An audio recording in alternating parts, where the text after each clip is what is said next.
That's something good to talk about right now. The number keys on the keyboard. It's like when you have a brush activated or anything like that. Let's go back to my brush. If I use this, alright, 6, boom, it's going to be 60%. You probably couldn't see that, so let's go ahead and Control Z that. But yeah, this is a quick way to use the, if you want to opacity. I personally don't like my brushes being on any kind of opacity. I like to control that via the pressure, which we can talk about if anybody has questions on how to do that.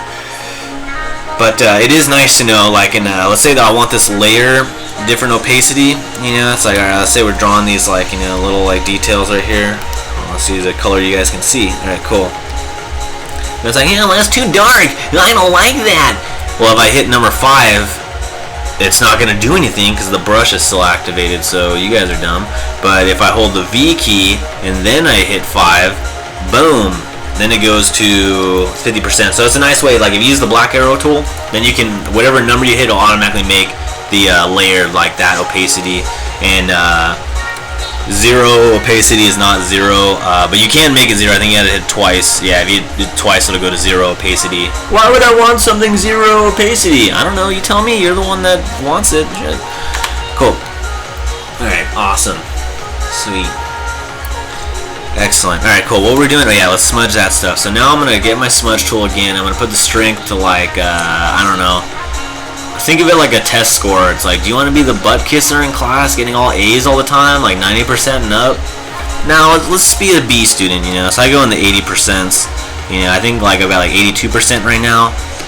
I'm trying not to be OCD. Technically, I like at 83%. But, yeah, that's cool. Either way, it's all good. And what I'm going to do now is, dude, you said you were going to be smudging, but you're still drawing on there. I know. God, can you guys, like, chill for 2 seconds? Alright, awesome. Now I'm just going to go a little over on that because I want to push it back and go down a little more. Ooh, excellent.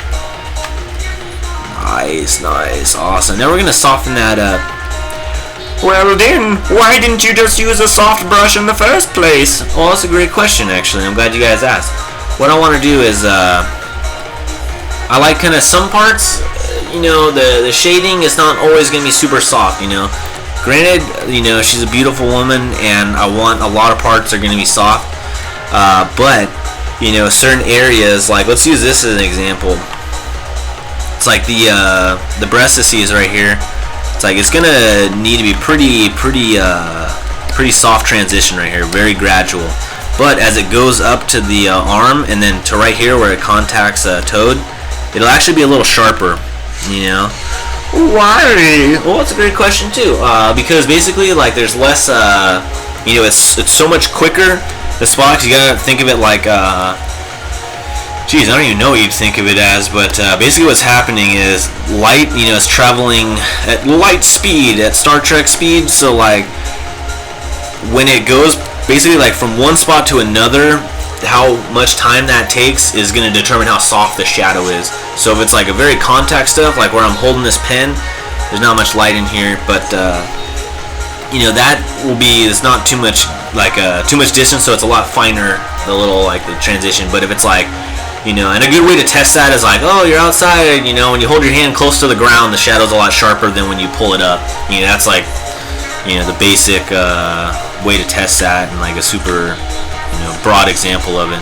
But it's like, yeah, the light coming from the sun is taking a while. Yeah. Fun fact, who knows the distance from the Earth to the sun? Does anybody know that? I won't tell you guys. Now, my mom was like,